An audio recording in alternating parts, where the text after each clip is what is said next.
Allez, c'est parti. Aujourd'hui, on va s'attaquer à un gros morceau. On va décortiquer le document de conception de Solo, un jeu d'horreur en VR qui est franchement hyper ambitieux, surtout pour un casque autonome.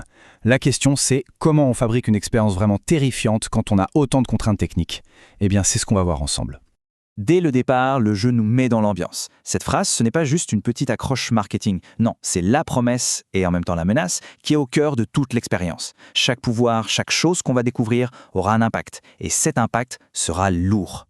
Bon, commençons par le concept de base, la fondation de tout le jeu, Solo. Ça repose sur une idée simple mais super puissante. Il y a notre monde, et puis il y en a un autre, une dimension cachée, juste là, sous la surface.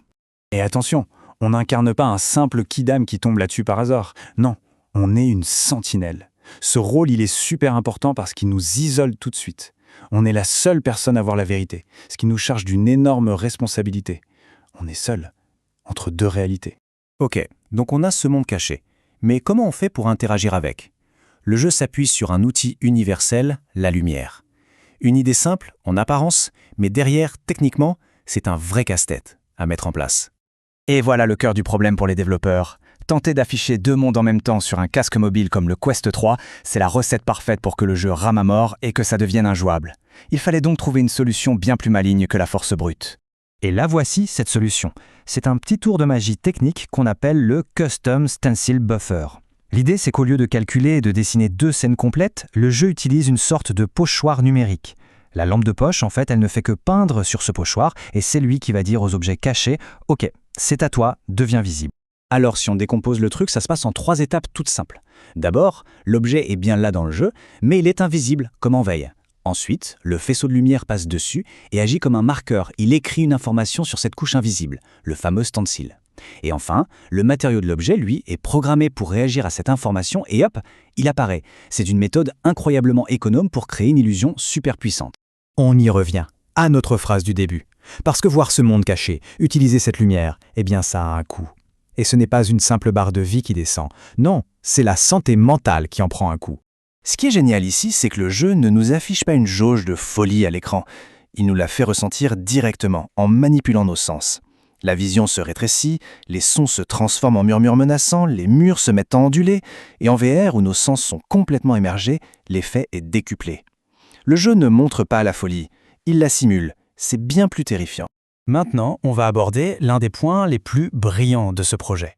Comment est-ce qu'on arrive à créer un univers visuellement marquant, une ambiance de dingue, quand on travaille avec la puissance limitée d'un casque autonome ? Le choix technique de base, c'est celui de la méthode de rendu. Pour faire simple, il y a 2 écoles. Le rendu forward, c'est la garantie d'une image super nette, et en VR, c'est indispensable pour ne pas être malade. De l'autre côté, le deferred permet d'avoir plein de lumière dynamique, ce qui est parfait pour un style néo-noir, mais ça se fait au détriment de la netteté. C'est un vrai dilemme. Et ce tableau, il résume parfaitement la décision.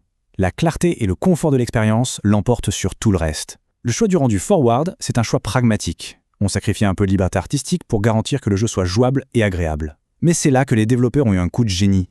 Et voilà, c'est l'idée maîtresse. Au lieu de se battre contre les limitations techniques, l'équipe les a totalement acceptées et en a fait le fondement de sa direction artistique. Le style du jeu est une conséquence directe de la contrainte. En fait, chaque élément du style néo-noir sert un but technique. Les grandes zones d'ombre, ce n'est pas juste pour l'ambiance, c'est pour ne pas avoir à afficher ce qui se trouve dedans.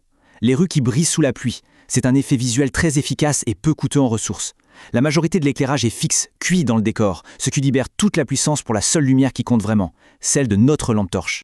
Le jeu impose un style fort, mais il offre quand même de la variété dans la manière de jouer. Voyons un peu les différentes façons d'être une sentinelle. D'abord, il y a les phosphores. Eux, c'est la classe tactique, l'approche cérébrale. Ils utilisent le son pour repérer les menaces à travers les obstacles, ce qui permet de planifier ses actions et de ne jamais être pris par surprise. Ensuite, on a les ignés. Eux, c'est l'approche beaucoup plus directe. La lumière n'est plus un outil pour voir, elle devient une arme. Ils peuvent la solidifier pour créer une lame ou un fouet et aller au contact. Les palédiens, au contraire, maîtrisent les ombres pour se défendre.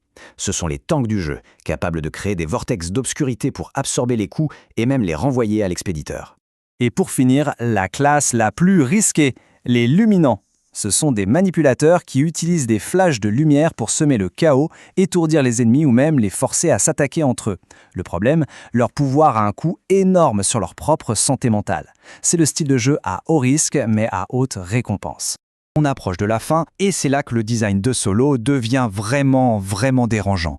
Le jeu ne se contente plus de faire peur, il cherche activement à nous déstabiliser psychologiquement. 2 mécaniques illustrent ça parfaitement. Premièrement, l'IA des monstres a peur de la lumière.